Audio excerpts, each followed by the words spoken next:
27 میں 26 مئی 2020 آج جو میں نے درس قرآن ہے وہ ہے سورۃ الزخرف 25واں پارہ سورۃ الزخرف آیت نمبر 32. اعوذ باللہ من الشیطان الرجیم بسم اللہ الرحمن الرحیم اهم يقسمون رحمت ربک نحن قسمنا بینهم معیشتهم فی الحیاة الدنیا ورفعنا بعضهم فوق بعض درجات ليتخذ بعضهم بعضا سخريا ورحمة ربك خير مما يجمعون. صدق الله العظيم. اہم کیا وہ یقسمون تقسیم کرنے والے ہیں رحمت کو ربک آپ کے رب کی. اے نبی صلی اللہ علیہ وآلہ وسلم کیا وہ آپ کے رب کی رحمت کو تقسیم کرنے والے ہیں؟ نحن ہم ہی نے تقسیم کر دی بینہم ان کے درمیان معیشتہم ان کی معیشت ان کی روزی فی الحیات الدنیا فی کا معنی میں حیات کا معنی زندگی دنیا کا معنی دنیا کی زندگی میں اور رفعنا ہم نے بلند کر دیا بعضهم ان میں سے بعض کو فوق بعض پر یعنی ایک کو دوسرے پر بلند کر دیا درجات کے اعتبار سے درجوں کے اعتبار سے لیتخذ تاکہ وہ بنائے بعضهم ان میں سے بعض کو بعضاً دوسروں کے لیے بعض کے لیے تاکہ بعض دوسروں کے لیے بن جائیں سخریہ خدمت گزار تابع فرمان. ورحمت اور رحمت ربی کا آپ کے رب کی خیر بہتر ہے مما اس چیز سے جو یجمعون کو جمع کر رہے ہیں. پچھلی آیت میں آپ نے مستقل سماعت کیا مشرکین مکہ کا یہ اعتراض تھا کہ کیوں نہیں اتارا گیا یہ قرآن ایک ایسے آدمی پر جو دو بستی ہوں مکہ اور طائف میں جو بڑا آدمی ہو اس پر یہ قرآن کیوں نہیں اتارا گیا. مشرکین مکہ کا یہ خیال تھا کہ مکہ مکرمہ کے اندر جو بڑا آدمی ہے وہ ولید بن مغیرہ مخزومی ہے اور طائف کے اندر جو بڑا آدمی ہے وہ مسعود بن عمرو ثقفی ہے. اگر قرآن اتارنا ہی تھا اللہ نے تو ان دونوں میں سے کسی ایک پر قرآن نازل کیا جاتا. محمد صلی اللہ علیہ وآلہ وسلم پر یہ قرآن کیوں اتارا گیا؟ رب العالمین نے اس کا جواب یہ دیا ہے آج کی اس آیت میں کہ جو رحمت ہے اللہ کی وہ نبوت کی شکل میں ہو وہ ایمان کی شکل میں ہو وہ کسی بھی خوشحالی کی شکل میں ہو. اللہ کی جو رحمت ہے سب سے پہلے تم یہ غور کرو کہ اس رحمت کو تقسیم کرنے والا کون ہے. کیا تمہارے پاس یہ اختیار ہے کہ نبوت کس کو دینی ہے اور کس کو نہیں دینی؟ کیا یہ تمہارے پاس اختیار ہے؟ کیا یہ تمہاری ڈیوٹی لگا دی گئی ہے کہ فلاں کو نبی بنا دیں فلاں کو نہ بنائیں؟ کس کو بنانا ہے کس کو نہیں بنانا؟ کیا یہ تمہارا کام ہے؟ اہم یقسمون رحمت ربک، کیا وہ آپ کے رب کی رحمت کو تقسیم کرنے والے ہیں؟ یا نبوت دینا یا نہ دینا یہ ان کی ذمہ داری ہے۔ نحن قسمنا بینہم معیشتہم، نبوت تو خیر بہت بڑا درجہ ہے انسانیت میں، انسانیت کی جو کمال ہیں، جو اوصاف انسانیت ہیں، ان میں سب سے بڑا درجہ نبوت ہے، کیونکہ نبی جو ہے وہ تمام انسانوں میں سب سے افضل ہے، اس اپنے علاقے میں، اس اپنی دنیا کے تمام انسانوں پر سب سے افضل ہوتا ہے۔ تو نبوت کی بات تو خیر بہت بلند ہے۔ اللہ فرماتا ہے جو تم روزی کھاتے ہو، جو تمہیں رزق ملتا ہے، یہ بھی تم آپس میں تقسیم نہیں کرتے، یہ بھی ہم تقسیم کرتے ہیں۔ ہم ہی نے تمہاری معیشت کو دنیا کی زندگی میں ڈیوائیڈ کر دیا ہے، تقسیم کر دیا ہے۔ جس کو ہم چاہتے ہیں فراخ کھلا رزق دیتے ہیں، اور جس کو چاہتے ہیں رزق تنگ کر دیتے ہیں۔ مقصد کیا ہے دونوں کا؟ آزمائش۔ جس کو زیادہ رزق دیا ہے، کیا وہ سارے بھائی قبضہ کر کے بیٹھ جاتا ہے، یا اس میں سے کچھ اللہ کے حق کا، اللہ کے راستے کا نکالتا بھی ہے، دوسروں کو دیتا بھی ہے؟ یہ آزمائش۔ اور جس کو کم دیا ہے، اس کی آزمائش یہ ہے کہ کیا وہ جائز ذرائع کے اندر رہتا ہے یا ناجائز بنا کر اپنے لیے مشکلات کھڑی کرتا ہے۔ دونوں طرح سے یہ آزمائش ہے۔ رب العالمین فرماتا ہے نحن قسمنا بینہم معیشتہم فی الحیات الدنیا، دنیا کی زندگی میں ہم ہی نے ان کے درمیان روزی تقسیم کر دی ہے۔ البتہ حدیث پاک کے اندر کچھ ایسے اعمال بیان کیے گئے ہیں کہ جس سے انسان کے رزق میں اضافہ ہوتا ہے، ایسے مسنون اعمال ہیں، جیسے سورۃ الواقعہ کا پڑھنا۔ اگر رزق کی تنگی ہو، سورۃ الواقعہ کا پڑھنا یہ سنت ہے اور مجرب ہے، علماء نے لکھا ہے کہ اس سے انسان کی رزق کی جو پریشانیاں ہیں وہ ختم ہو جاتی ہیں۔ سورۃ الواقعہ روزانہ کے حساب سے پڑھی جائے، روز پڑھی جائے۔ اسی طریقے سے حدیث پاک میں آتا ہے کہ ایک صحابی نے عرض کیا اللہ رسول، جو آتا ہے نا رزق وہ ختم ہو جاتا ہے ایسے مہینہ ختم ہونے سے پہلے، کچھ سمجھ نہیں آ رہی کہ جو ہے نا مشکلات پیش آ رہی۔ تو آپ نے فرمایا جب تم گھر میں داخل ہو تو گھر والوں کو سلام کر کے 3 مرتبہ سورۃ الاخلاص پڑھو، 3 مرتبہ قل هو اللہ احد پڑھو، کچھ اور دعائیں بھی ساتھ، تو انشاءاللہ آپ کو اتنا رزق اللہ عطا فرمائے گا کہ وہ ختم نہیں ہوگا آپ سے۔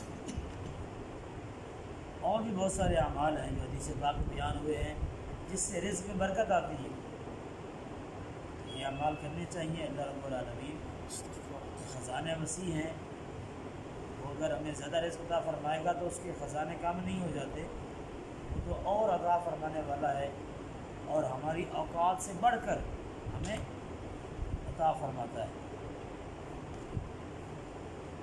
اور رزق میں اضافے کا ایک سبب یہ بھی ہے کہ آپ اس میں سے جب اپنے مال میں سے خرچ کریں گے تب بھی رزق میں اضافہ ہوگا۔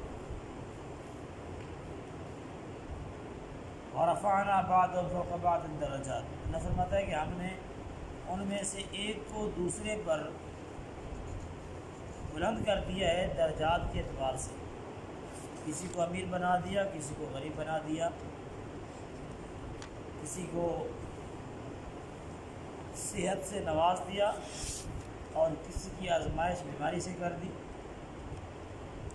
کسی کو ٹینشنوں میں جکڑ دیا اور کسی کو سکون دے دیا۔ یہ مختلف طریقوں سے ہر انسان دوسرے کے اوپر ایک درجہ رکھتا ہے۔ ہر انسان کے اندر ایک کوالٹی ایسی ہے جو دوسرے میں نہیں ہے۔ آپ ایک اپنی خاص فیلڈ میں ماہر ہوتے ہیں، جو آپ کی اپنی فیلڈ ہے نا، آپ اس کے ماہر ہیں، اس میں آپ کے لیے کوئی پریشانی نہیں۔ اگر آپ دوسروں پہ کام کریں گے تو اس میں آپ کے لیے پریشانی ہے۔ تو ہر علم والے سے اوپر ایک علم والا ہے، وَفَوْقَ كُلِّ ذِي عِلْمٍ عَلِيمٍ، ہر علم والے سے اوپر ایک علم والا ہے۔ کوئی انسان اپنے آپ کو کامل نہیں کہہ سکتا کہ میں پرفیکٹ ہوں، باقی سب غلط ہے، میں ٹھیک ہوں، ایسا جملہ نہیں ادا کر سکتا، کیونکہ ہر علم والے سے اوپر ایک علم والا ہے۔ بالآخر یہ بات وہاں ختم ہوتی ہے کہ تمام علم والوں سے اوپر رب العالمین کی ذات ہے۔ یہ بات وہاں جا کے ختم ہوتی ہے۔ تو اللہ رب العالمین نے درجات میں، کیٹیگریز میں انسانیت کو جو ہے تقسیم کر دیا، کوئی بڑا کوئی چھوٹا۔ لیکن جو بڑا ہے، جس کو اللہ نے دنیا میں بڑا بنا دیا،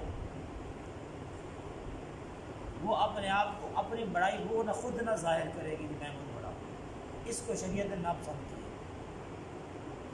بعض اوقات 5 بھائیوں میں سے، 6 بھائیوں میں سے چھوٹے بھائی کو اللہ زیادہ عزت عطا کر دیتا ہے۔ سارے بھائیوں میں کسی ایک چھوٹے کو عزت زیادہ مل جاتی ہے۔ تو یہ بعض اوقات اللہ کی طرف سے ہوتا ہے۔ بڑے بھائیوں کو اس پہ حسد نہیں کرنا چاہیے، اور یہ اللہ کی بعض اوقات اللہ کی رضا سے ہوتی ہے۔ تو کسی کو عزت سے نوازنا، کسی کو رسوا کرنا، یہ رب العالمین کا فعل ہے۔ اللہ ہی جس کے لیے چاہتا ہے یہ کرتا ہے، لیکن انسان کے اپنے اعمال بھی اس میں اثر انداز ہوتے ہیں۔ کچھ اعمال ایسے ہیں جب ہم وہ کام کریں تو ہم اپنے آپ کو خود ذلیل کر رہے ہوتے ہیں اپنے اعمال سے۔ تو اپنے اعمال کی فکر بھی ہمیں کرنی چاہیے۔ لِيَتَّخِذَ بَعْضُهُمْ بَعْضًا سُخْرِيًّا، سخریجن کے لفظی معنی ہے کہ تاکہ وہ ایک دوسرے کا مذاق اڑائیں۔ ہم نے اوپر نیچے لوگوں کو بنا دیا، تقسیم کر دیا، کوئی بڑا کوئی چھوٹا، تاکہ وہ ایک دوسرے کا مذاق اڑائے۔ لیکن سخریجہ کا ایک معنی صحیح نے یہ بھی لکھا ہے تاکہ وہ ایک دوسرے کی خدمت گزار بن جائیں، تابع فرمان بن جائیں۔ یعنی آپ اندازہ رکھیں کہ اگر سارے ہی لوگ ایک جیسے ہوں، سارے ہی کروڑ پتی ہوں، تو کوئی کسی کا کام نہیں کرے گا۔ ہر بندہ اپنے آپ کو چودھری کہے گا کہ میرے پاس بھی پیسے ہیں، میں بھی بڑا امیر آدمی۔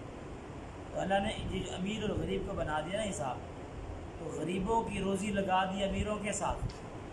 ان کے گھر میں کوکنگ کرتے ہیں، گھر میں گاڑیاں چلاتے ہیں، ایز اے ڈرائیور جاب کرتے ہیں، اور اسی طرح اب جو عمرا ہیں ان کی ضرورتیں پوری ہو رہی ہیں غریبوں کے ساتھ۔ وہ ان کے کام کرتے ہیں، گھر میں آ کے آپ ان کو سیلریز دیتے ہیں، تو ان کے روزگار لگا ہوا ہے۔ یہ جو تفاوت ہے، یہ جو فرق رکھ دیا ہے، یہ نظام دنیا چلانے کے لیے۔ اگر آپ اندازہ کریں کہ اگر حجام جو ہے نائی، اگر یہ بال کاٹنا بند کر دیں، ہڑتال کر دیں کہ ہمیں بال نہیں کاٹنے، تو ہمارا حشر کیا ہوگا؟ ایک مہینے میں ہماری شکلیں تبدیل ہو جائیں گی، کیونکہ ہر کام ہم خود نہیں کر سکتے نا، سر کے بال ہم خود نہیں کاٹ سکتے۔ تو یہ اللہ کا نظام ہے، درجوں میں تقسیم کر دیا تاکہ وہ ایک دوسرے سے خدمت میں ایک دوسرے کا فائدہ حاصل کریں۔ یہ اللہ کا نظام ہے۔ اس میں ہم نے یہ کرنا ہے کہ جو ہمارے ماتحت ہیں، جو ہمارے ملازم ہیں، ان کے ساتھ ہم نے حسن سلوک کرنا ہے، اچھا سلوک کرنا ہے۔ حضور علیہ الصلوۃ والتسلیمات نے فرمایا، اس وقت غلاموں کی بات کی آپ نے، اگر آج تو غلام نہیں ہے، خادم ہیں، تو یہ ملازموں کے لیے بھی ہے کہ جو تم خود کھاؤ وہی ان کو کھلاؤ، جیسا لباس تم خود پہنو، بات بڑی مشکل ہے، وہی ان کو پہنانا ہے، وہی ان کو پہنانا ہے۔ جب یہ حضور نے فرمایا نا، اور علی رضی اللہ عنہ کے گھر میں غلام تھے، کمبر، حضرت کمبر حضرت علی کے غلام تھے، ان کو بازار لے گئے، 2 سوٹ خریدے، عید کا دن تھا، عید سے دن پہلے، اور دونوں سوٹ خرید کر ملازم کے سامنے رکھے کہ آپ ان دونوں میں سے جو آپ کو پسند ہو وہ آپ لے لیں، دوسرا میں پہنوں۔ اندازہ کریں کتنے بڑے دل گردے کا کام ہے یہ کہنا، ورنہ ہم پہلے سے جو ہے نا وہ ذہن بنا کے جاتے ہیں کہ جو ہے لٹھا اپنے لیے لینا ہے، اور ایک ساتھ 300 کا ماشین ویئر کا بھی لینا ہے ملازم کے لیے، پہلے سے ہمارا ذہن بنا ہوتا ہے۔ فرق جو ہے نا وہ ہمارا عید سے شروع ہو جاتا ہے۔ کھانے کے اندر بھی ہم فرق کرتے ہیں، کھانوں کے اندر بھی ملازموں کے لیے کھانا بعض اوقات الگ سے پکتا ہے، اور ہمارے لیے جو ڈشز تیار ہوتی ہیں وہ الگ سے ہوتی ہیں۔ یہ ہر جگہ ایسا نہیں ہے، ظاہر بات ہے بہت سارے لوگ ایسے ہیں جو اس چیز کا خیال رکھتے ہیں اور ان کو اپنے ساتھ بٹھا کے کھانا کھلاتے ہیں۔ حضور علیہ الصلوۃ والتسلیمات نے دنیا سے تشریف لے جاتے ہوئے جو آخری کلمات ادا فرمائے ہیں، آخری جملے، ان میں سے ایک جملہ ملازموں کے بارے میں بھی تھا اور عورتوں اپنی بیویوں کے بارے میں بھی تھا۔ اب فرمایا اتقوا اللہ فی الضعیفین، دو کمزوروں کے بارے میں اللہ سے ڈرتے رہنا اور ان کے ساتھ زیادتی نہ کرنا۔ المملوک والمرأہ، ایک ملازم اور ایک بیوی، ان کے ساتھ ظلم نہیں کرنا، زیادتی نہیں کرنا۔ اللہ تعالیٰ معاف فرمائے ہم دونوں کے ساتھ یہ حملہ کرتے ہیں، زیادتی بعض عبادت کر جاتے ہیں۔ اللہ نے فرمایا کہ ہم نے ایک دوسرے کے ساتھ ضرورتوں کو جوڑ دیا ہے تاکہ وہ ایک دوسرے سے خدمت لے سکیں، کام لے سکیں۔ اور جہاں تک سیلری کی بات ہے، آپ یقین جانیے کہ لوگ آپ کے ملازم پیشہ کو بتاتے رہتے ہیں ہمیں کہ گھر صاحب ہمارا جو صاحب ہے وہ ہمیں سیلری قسطوں میں دیتے ہیں، 15-16 ہزار دینا ہے لیکن قسطوں میں دینا ہے، 3,000 دے دیا، پھر 2,000 دے دیا، مانگ کے لینی پڑتی ہے۔ اور اگر کوئی بیمار ہو جائے بیوی یا بچہ تو اس کے لیے بھی اگر کوئی چھٹی کرنی پڑے تو تنخواہ بھی کاٹ لیتے ہیں۔ یہ زیادتی ہے، یہ ظلم کے زمرے میں آتا ہے۔ جب وہ جائیں کہیں چھٹی جائے تو ان کو ایکسٹرا طور پر کرایہ دیا جائے، خرچہ دیا جائے تنخواہ کے علاوہ، یہ اس نے سلوک کرنا بڑا ضروری ہے۔ صرف تنخواہ میں ان کو قید نہیں کرنا، کیونکہ ہماری جب ضرورتیں نا 2 لاکھ میں پوری نہیں ہوتی مہینے میں، تو وہ بیچارے 15,000 میں گزارا بھی، انہوں نے کس طرح گزارا کرنا ہے۔ تھوڑا سا ان کے اندر ذرا اپنے اندر ذرا احساس پیدا کرنا ہے، اور تاکہ وہ آپ کے ساتھ مخلص ہو کر رہیں۔ آپ یقین جانیے کہ اگر آپ تنخواہ کے علاوہ اس پہ خرچ کرتے ہیں نا ملازم پر، جب کوئی چور ڈاکو آئے گا تو وہ اپنی جان نچھاور کر دے گا کہ میرا صاحب بڑا اچھا ہے، ڈاکو کو نہیں آنے دینا۔ اور اگر وہ تنگ ہے، اندر سے بیچارہ کوڑا ہوا ہے، مجبوری سے لگا ہوا ہے، تو اس نے خود اشارہ کرنا کہ آ جا لٹ کے لے جا لٹ کے، وہ خود کہے گا۔ مخلص تب وہ بنیں گی جب ہم ان کا خیال رکھیں، ہم ان کا خیال رکھیں گے، وہ ہمارا خیال رکھیں۔ ورحمت ربک خیر مما یجمعون، اور آپ کے رب کی رحمت جو ہے وہ ہر چیز سے بہتر ہے جو تم مال جمع کرتے ہو۔ یہ تم جو چیز بھی، کفار کی بات ہو رہی ہے کہ وہ جو بھی جمع کر رہے ہیں مال و دولت اکٹھے کرنے کے چکر میں ہیں، اللہ کی جو رحمت ہے وہ سب سے بہتر ہے۔ یہاں رحمت سے مراد اعمال حسنہ اور ایمان ہے، ایمان مل جانا اور اچھے اعمال کی توفیق مل جانا، یہ ہر قسم کے مال و دولت سے، ہر قسم کی چیزوں سے بہتر ہے، ہر اعتبار سے فائدہ مند ہے۔ انسان کو چاہیے کہ وہ اللہ رب العالمین کے حضور یہ دعا کیا کرے کہ انسان اچھے اعمال کی توفیق اللہ کی طرف سے ملتی رہے۔ یقین جانیے کہ اچھے اعمال کی توفیق ویسے نہیں ملتی، مانگنے سے ملتی ہے۔ توفیق اللہ سے مانگنی چاہیے۔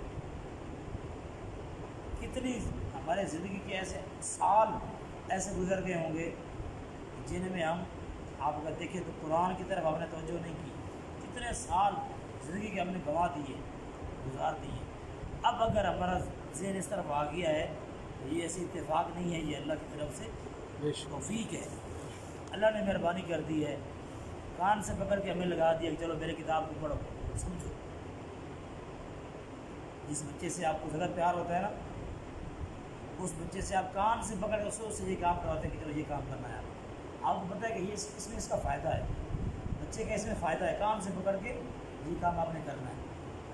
یہ اللہ نے ہمیں اس طرح کان سے پکڑ کے لگا دیا کہ چلو یہ نماز پڑھنی ہے، قرآن سیکھو، میری کتاب کی طرف آ جاؤ۔ مسجد میں آنا بھی یہ بھی اتفاق نہیں ہے، یہ بھی اللہ کی توفیق سے ہے۔ اس بات میں آتا ہے کہ اللہ جس کے ساتھ بھلائی کا ارادہ کرتا ہے اس کو دین کی سمجھ عطا کر دیتا ہے۔ اس کے ساتھ اللہ نے بھلائی کا ارادہ کیا کہ اس کی میں نے زندگی بہتر کرنی ہے اس بندے کو۔ اللہ نے اگر ہمیں قرآن کی طرف لگا دیا ہے اور آپ بیٹھے ہیں قرآن کو سننے کے لیے، تو یہ ایسے اتفاق نہیں ہے کہ بس آپ کی آنکھ کھلی اور آپ اٹھ کے آ گئے۔ یہ اللہ کا انتخاب ہے، اللہ نے چنا ہے آپ کو اس کتاب کے لیے، تو اللہ سے اور اعمال حسنہ کی توفیق مانگنی چاہیے کہ اللہ ہمیں اس کام پر استقامت نصیب فرمائے۔ آمین۔ جو فصلی بٹیرے والی معاملہ وہ نہ ہو کہ جی بس رمضان میں ہم نے قرآن بھی پڑھ لیا، نماز بھی رمضان میں پڑھ لی، رمضان ختم ہوا تو نماز بھی ختم، وہ معاملہ نہ رہے۔ پوری زندگی یہ توفیق ہمیں ملتی رہے آمین۔ کہ ہمارا تعلق نماز کے ساتھ، اللہ کے گھر کے ساتھ اللہ کی کتاب کے ساتھ یہ تعلق مضبوط رہے، یہ اللہ سے مدد مانگنی چاہیے، اور عالمین ہم سب کو اس کی توفیق نصیب فرمائے۔ آمین ثم آمین ثم آمین۔ اللهم صل وسلم وبارك على سيدنا وحبيبنا وشفيعنا محمد وآله وسلم آمین یا العالمین۔ کلام پاک کو فہم نصیب فرما، آمین کلام پاک کی رحمت برکت بہار نصیب فرما، ہمیں اپنی کامل اصلاح کرنے کی توفیق عطا فرما۔ قرآن کریم سے متعلق جو ہمارے ذمہ حقوق ہیں جو اب تک ہم ادا نہیں کر سکے، الہ العالمین ہمیں وہ حقوق ادا کرنے کی فکر نصیب فرما۔ قرآن کا یہ پیغام ہمیں گھر گھر تک پہنچانے کی فکر نصیب فرما، آمین اور اس کا اہتمام کرنے کی توفیق عطا فرما۔ آمین یا رب العالمین، یہ کتاب انقلاب ہے، اس کتاب کے ذریعے سے ہمیں اپنی زندگیوں کو بدلنے کی توفیق عطا فرما۔ آمین اس کی رحمت برکت ہمیں، ہماری اولاد کو، گھر والوں کو نصیب فرما۔ آمین یا رب العالمین، تیرے محبوب کا فرمان ہے کہ قرآن اپنے پڑھنے والوں کی قیامت کے دن شفاعت کرے گا، روز محشر قرآن پاک کی شفاعت نصیب فرما۔ آمین حضور علیہ الصلوۃ والتسلیمات کی شفاعت ہم سب کو نصیب فرما۔ یا رب العالمین، دنیا میں، قبر میں، حشر میں ہر قسم کی تنگیوں اور پریشانیوں سے محفوظ فرما، عافیت عطا فرما، دنیا و آخرت میں باعزت زندگی عطا فرما۔ وصلی اللہ علی النبی الکریم وعلی آلہ وصحبہ۔